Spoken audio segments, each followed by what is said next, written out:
मोदी 3.0 के पहले 100 दिनों के कामकाज पर केंद्रीय सहकारिता मंत्रालय ने राष्ट्रीय सम्मेलन आयोजित किया। इसमें गृह और सहकारिता मंत्री अमित शाह शामिल हुए। सम्मेलन में मत्स्य पालन, पशुपालन और डेयरी विभाग के मंत्री ललन सिंह भी शामिल हुए। और इस अवसर पर अमित शाह ने कहा कि देश में सहकारिता आंदोलन अप्रासंगिक होता जा रहा था। सहकारिता में जो समय के अनुकूल परिवर्तन होना चाहिए वो नहीं किया गया। मंत्रालय के द्वारा पिछले 100 दिनों में 10 निर्णय लिए गए, जिनमें से 3 पर काम शुरू हो गया है। मोदी 3.0 के पहले 100 दिनों के कामकाज पर केंद्रीय सहकारिता मंत्रालय ने नई दिल्ली के पूसा स्थित ICAR कन्वेंशन सेंटर में राष्ट्रीय सम्मेलन आयोजित किया। सम्मेलन में गृह और सहकारिता मंत्री अमित शाह और केंद्रीय मंत्री ललन सिंह ने शिरकत की। सम्मेलन के मुख्य सत्र के दौरान गृह मंत्री अमित शाह सहकार से समृद्धि थीम के अंतर्गत मंत्रालय द्वारा 100 दिनों की पहल का शुभारंभ किया। सम्मेलन में अमित शाह ने अब तक कवर नहीं किए गए गांवों व पंचायतों में 2 लाख नई MPACS प्राथमिक डेयरी और मत्स्य सहकारी समितियों के गठन और सुदृढ़ीकरण, श्वेत क्रांति 2.0 पर मानक संचालन प्रक्रिया और सहकारी समितियों के बीच सहयोग पर एक मार्गदर्शिका का भी शुभारंभ किया। केंद्रीय गृह एवं सहकारिता मंत्री अमित शाह ने सहकारिता क्षेत्र में हुए कार्यों का जिक्र किया। उन्होंने कहा कि मोदी सरकार सहकारिता के माध्यम से ग्रामीण अर्थतंत्र को नई गति दे रही है। उन्होंने भरोसा दिलाया कि पैक्स अब बंद नहीं होंगे। मैं मानता हूं कि इस 100 दिन में हमने जो 10 इनिशिएटिव लिए हैं, वो 10 इनिशिएटिव सहकारिता क्षेत्र को परिपूर्ण बनाने में बहुत बड़ा योगदान देंगे। इसमें से 3 आज इसी मंच से अभी एक प्रकार से सार्वजनिक किए हैं।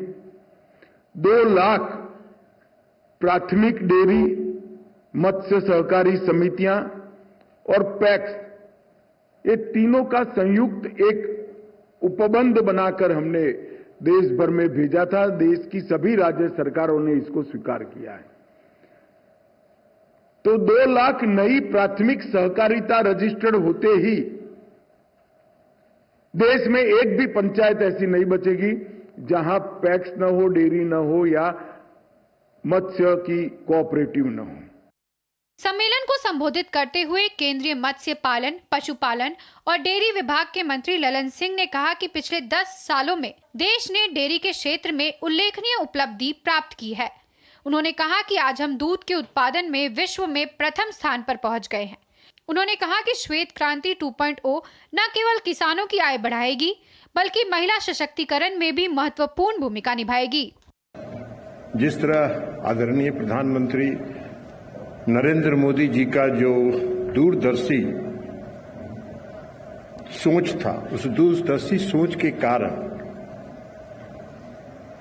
पशुपालन और मत्स्य पालन के क्षेत्र में पिछले 9 वर्षों में जो उन्होंने इनिशिएटिव लिया, जो उन्होंने इस दिशा में कार्रवाई की, उसका परिणाम आज हमको देखने को मिल रहा है।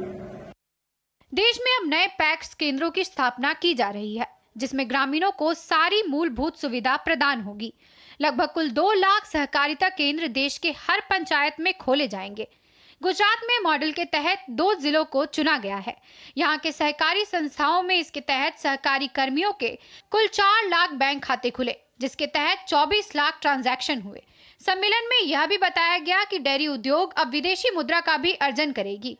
दूध का निर्यात किया जाएगा और डेयरी से संबंधित उपकरण अब विदेशों से आयात नहीं किया जाएगा, बल्कि इनका उत्पादन देश में ही होगा। कुमार आलोक की रिपोर्ट, DD न्यूज।